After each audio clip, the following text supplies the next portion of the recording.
Welcome back to another CTOC Employee Retention by Industry video. Today we're going to be talking about the education sector, and this includes all roles within universities, schools and colleges. So there's a wide range of different roles within these sectors, but predominantly it's all about teaching. And obviously you've got students, younger kids in primary schools and secondary schools and so on. So even though there's a vast range of different roles within education, predominantly we're going to be focused on teaching in that industry. So let's get into it.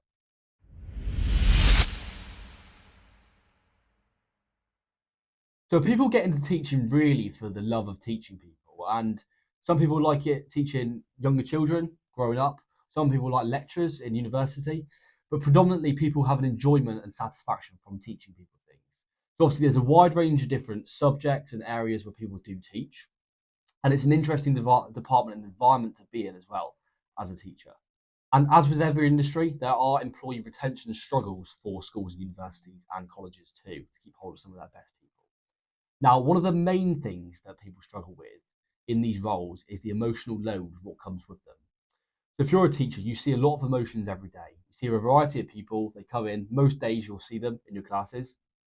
Now, only 4% of teachers in a recent study said they could actually keep their emotions from work and thoughts outside of work away from them at the time.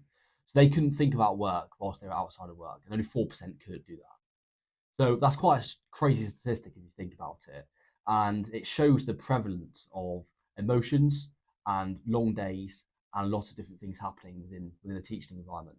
Another struggle of a teaching role is probably under resourced. So a lot of companies are under resourced. Obviously, a lot of school systems fall under the government, and a lot of the time they can be short staffed or under resourced in certain areas. So this can cause retention issues, as it is a frustration for employees too. And then finally, burnout. So burnout happens when people are overloaded with certain work or repetitive tasks. Now, if you think about it, teachers are teaching the same thing on a day-to-day basis, marking the same work, looking at the same paperwork, teaching the same subjects, and this can happen a lot of the time. So burnout's definitely prevalent in the teaching role. And one of the quick fixes really for burnout, even though it can be difficult to implement, is adding a sort of rotational pattern to a teaching role where people's exposure and subjects in classes can be varied a bit more to give teachers a bit more of a mix of what they're actually doing rather than the same thing day in, day out. One other thing to consider with teaching is constant change. And what I mean by this is constant change in terms of the syllabuses students learn, the details they need to learn, the books, the grammar, etc. So the government's always updating the kind of expectations of teachers and what students need to learn. And a lot of people in roles struggle with constant change. This is definitely something teachers need to be adaptable with and face. So there are some retention struggles and difficulties with being in an education and teacher role. So what are some of the retention fixes? Now, the first one, in my opinion, the most important at the moment, is using AI and technology we have in today's world to reduce admin overload. Teachers are overwhelmed with paperwork and admin tasks, marking, and laptop work. If you can actually take some of these tools into the practical workplace for teachers and show them how to use AI tools and new softwares, it will save them hours of work when it comes to things such as marking work, looking at work, and studying as well. So definitely using tools can help reduce admin overload, but also reduce the risk of burnout within a teaching role.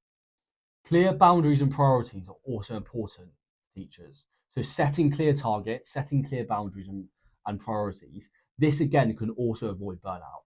And a lot of the time, burnout is one of the main reasons for exits of teachers, just because the amount of sheer work they have on a repetitive and daily basis coming in through students. And also, if you are a leader within the education industry, listening to your staff and making them feel heard and valued is really important. This can help them express their frustrations, and you can both come to a conclusive answer on how you can deal with some of the issues you have. So overall, purpose is one of the main things that keeps people in education. And most people do teaching for the love of the job, but it's making sure they're happy in that role by using smart tools and communication to reduce burnout and help them do a role as effective as possible. So if you do work in education and you're watching this video, you might be a teacher, you might be something else, I don't know. But it would be really useful to see if you agree or disagree with any of my points in the comments below. And if there's anything I've missed or you'd like to add, then feel free to say so, because it's really important that retention can be identified and resolved, especially in the education sector.